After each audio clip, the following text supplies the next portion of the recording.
confiance en toi, Saint-Esprit de Dieu.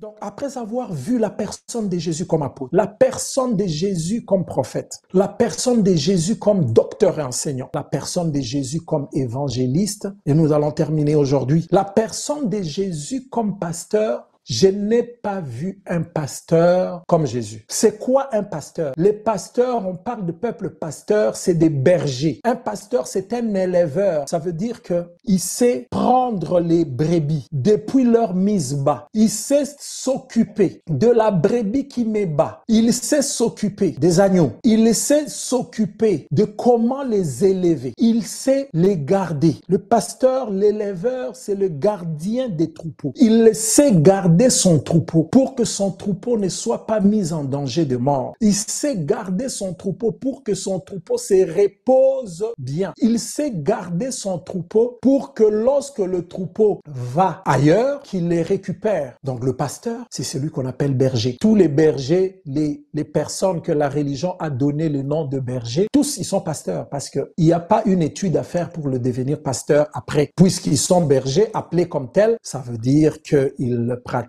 la pastorale, je dirais comme ça. Donc, pasteur, c'est éleveur, gardien des troupeaux. Matthieu 9, 36. Voyant la foule, Jésus fut ému de compassion pour elle parce qu'elle était languissante et abattue, comme des brebis qui n'ont pas de berger. Vous voyez dans cet exemple où Jésus, ou le berger, est celui qui entend le bêlement des brebis. Il entend leurs besoins. Il voit leurs besoins. Il voit leurs souffrances. La foule le suivait pour entendre sa parole. Mais Jésus, lorsqu'il a vu la foule, il fut ému de compassion. Il s'est dit, cette foule est languissante. Comme de brebis qui n'ont pas de berger, comme de brebis qui n'ont pas un maître, le bon berger a vu. Et nous avions lu dans Ézéchiel 34, 15 à 16, où nous pouvons voir le rôle du berger est donné dans ces versets. C'est moi qui ferai paître mes brebis. C'est moi qui les ferai reposer, dit le Seigneur l'Éternel. Je chercherai celle qui était perdue. Je ramènerai celle qui était égarée. Je panserai celle qui est blessée. Je fortifierai celle qui est malade. Mais je détruirai celles qui sont grasses et vigoureuses. Je veux les paître avec justice. Le rôle du berger, comme nous venons de lire dans Ézéchiel, c'est de paître, nourrir, disponibiliser la nourriture. C'est de reposer le brebis. Lorsqu'il voit que les brebis sont fatiguées, le berger va dire, reposez-vous ici. Il ne va pas les mater, il va pas marcher sur eux. Et Jésus dit, c'est le mercenaire. Le mercenaire traite les brebis comme il veut. Le mercenaire, lorsque la mort vient, lorsque le loup vient, lui-même, il commence à prendre la fuite. Le mercenaire, c'est celui-là qui va dire, moi, je ne suis pas le bon berger. Je fouille avec vous. Je fouille et je vous laisse. Le mercenaire, c'est lui qui va laisser les brebis se disperser. Malheureusement, dans l'église, aujourd'hui, dans l'église locale, lorsque le berger d'une communauté recherche les brebis perdues parce qu'ils ne se font plus voir dans les activités spirituelles, parce qu'ils ont abandonné la foi. Qu'est-ce que ces bergers-là n'ont pas en retour comme traitement? Il y en a d'autres qui sont même méchants, qui vont dire tout simplement que tu ne me nourris même pas, ne viens pas me chercher chez moi. Il y en a d'autres qui vont même dire, c'est quoi cette histoire d'appeler les gens pour avoir leurs nouvelles parce que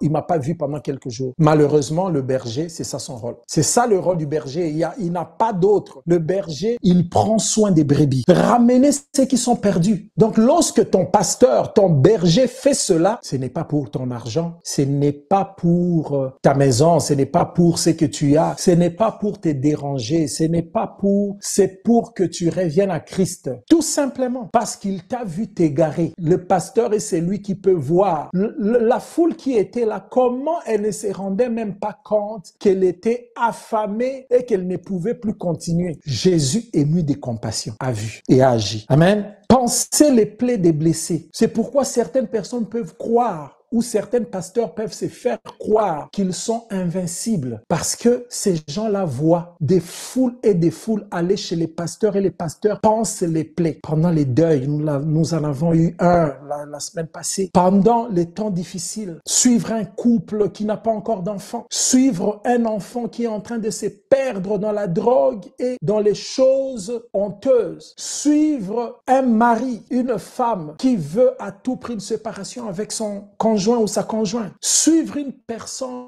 qui est en train de rechercher du travail, passe par des moments difficiles, trouve une personne, comme on dit en Europe, une personne paumée complètement, qui n'a plus rien, mais lui donner l'espoir que Jésus-Christ, le bon berger, est celui qui redonne l'espoir. Les gens peuvent croire, et même certains pasteurs peuvent se croire qu'ils sont invincibles. Et pourtant, nous tous, nous avons un bon berger qui est Jésus. Amen. Fortifier le malade. On appelle le pasteur, pas pour que le pasteur vienne prier pour que la personne meure en paix. On appelle pour que la personne vienne, le pasteur vienne fortifier la personne qui est dans la maladie. Prier avec la personne. Donner la foi. Donner l'espoir à la personne. Si Dieu agit, priez pour la personne, Dieu va guérir. Dieu va redonner la vie. Et si Dieu décide autrement, c'est encore mieux, Paul disait, d'être auprès du Seigneur. Parce que la personne va partir en étant disciple de Christ, en ayant découvert le mystère caché, le trésor de toute la sagesse et la connaissance de Dieu. Amen. Jésus a regardé ses brebis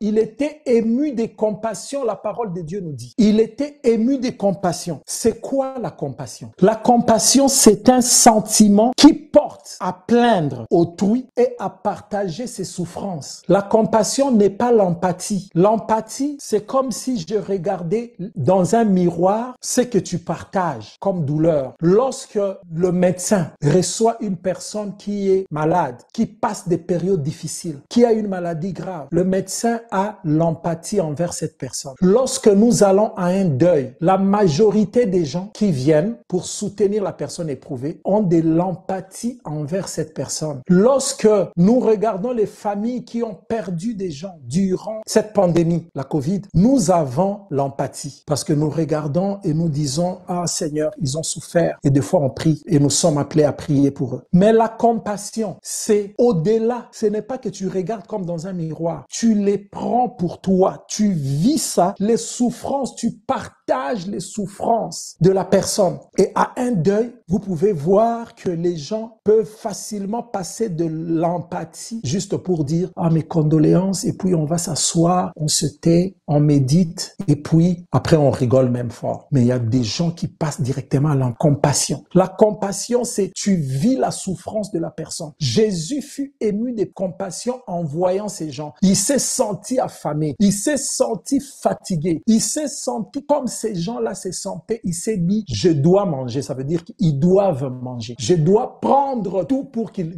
Je dois faire tout pour qu'ils mangent. Amen. Ça, c'est la compassion. Ça, c'est la compassion. Donc, ça implique un sentiment de bienveillance avec la volonté d'aider la personne qui souffre. L'empathie, on n'a pas nécessairement la volonté d'aider la personne qui souffre. On s'est dit, ah oui, hein, ok. D'ailleurs, des fois, ça s'apprend. Les scientifiques sont quand même particuliers. Quelqu'un qui n'est même pas empathique, mais ça s'apprend. On leur dit, ah, il faut être empathique dans telle situation. De sorte que quelqu'un peut même montrer les gestes d'empathie, mais il n'a rien d'empathique là-dedans. Parce que ça s'est appris culturellement. Lorsque quelqu'un verse les larmes, tu lui amènes un carton, une boîte de mouchoirs à papier. Mais tu n'as même pas regardé avec miroir parce que ça s'apprend. Mais la compassion va au-delà de cela parce que tu prends sa place. Amen. Jean 10, 11. C'est Jésus lui-même qui parle. Le pasteur, il dit, je suis le bon berger. Amen. Le bon berger donne sa vie pour ses brebis. Je suis le bon berger. Le bon berger donne sa vie pour ses brebis. Ça, c'est Jésus qui parle. C'est pourquoi nous l'avons vu les autres fois. Dieu pouvait dire à David qu'il est l'homme selon mon cœur. Encore une raison de plus. Parce que David donnait sa vie pour ses brebis. David donnait sa vie pour ses brebis. Imaginez, tu es en train de garder les moutons, les brebis. Tu vois un lion, tu vois un ours venir et quelqu'un quelqu'un pouvait dire, en tout cas que les lions là prennent seulement une bête et qu'ils partent. Comme ça, moi je suis au moins en paix. Mais David se mettait entre le lion et son troupeau. Il donnait sa vie. Il tuait les lions, il tuait l'ours. L'homme selon les cœurs des dieux. Jésus lui-même a dit, je suis le bon berger. Je suis le bon pasteur. Il n'y a pas de meilleur pasteur que Jésus. Le bon pasteur donne sa vie pour ses brebis. Jésus dans 1 Pierre 5:4, il est le souverain berger. D'ailleurs, je commence par 2 pour que vous compreniez. On parle au pasteur des églises pour qu'il se comporte comme Jésus. Paissez le troupeau des dieux. Ah, donc les troupeaux de l'église, nous qui sommes l'église, nous sommes les troupeaux des dieux, pas les troupeaux des pasteurs. Parce que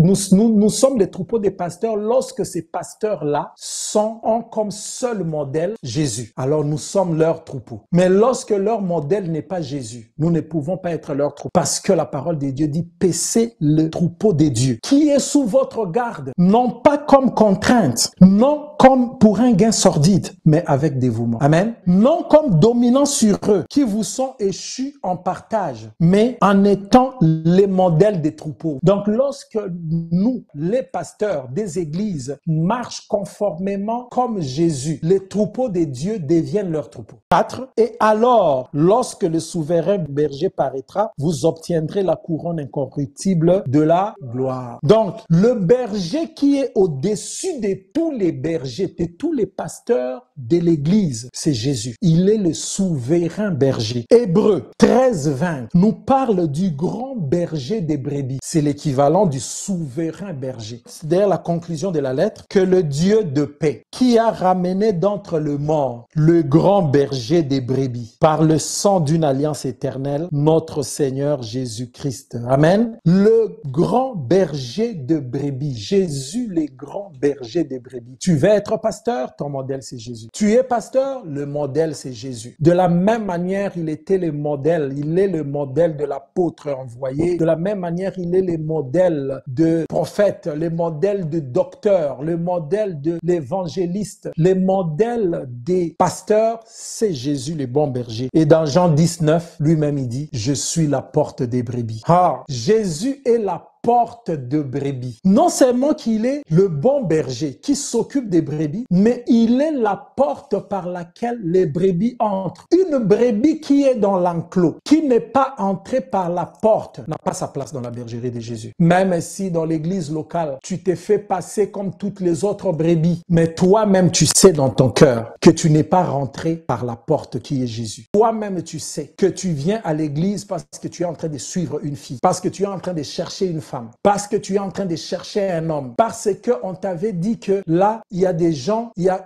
un prophète qui dit des choses même sur les couleurs des chaussettes que tu as portées. Tu n'es pas entré par la porte, mais tu y es dans une communauté comme une brebis. Tu n'en es pas. Tu n'es pas de la bergerie de Jésus. Si tu es dans cette situation, considère ce que je dis. Considère-le aujourd'hui. Crois au Seigneur Jésus et tu seras sauvé, toi et ta famille. Il est la porte des brebis, nous dit la parole de Dieu. Je vais demander à Elliot d'aller de jouer en sourdine si je mettais le bon berger. Jésus-Christ est donc le pasteur par excellence. Le modèle parfait. Le modèle parfait. Le modèle parfait. Le bon berger. Lisez le psaume 23. Retenez-le par cœur. Mémorisez-le. Enseignez-le à vos enfants. Le psaume 23. L'Éternel est mon berger. Je ne manquerai de rien. Il me fait reposer sur du vert pâturage. Enseignez ce psaume aux enfants. Retenez-le vous-même.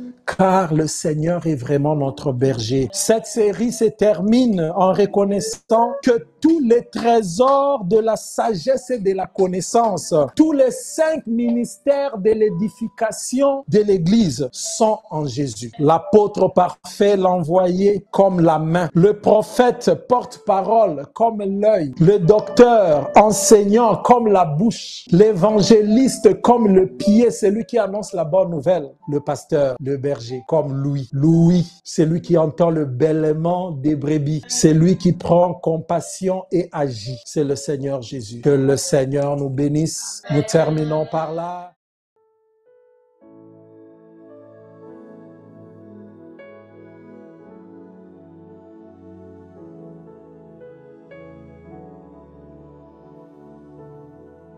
Nous ne pouvons rien faire sans toi, Saint-Esprit de Dieu.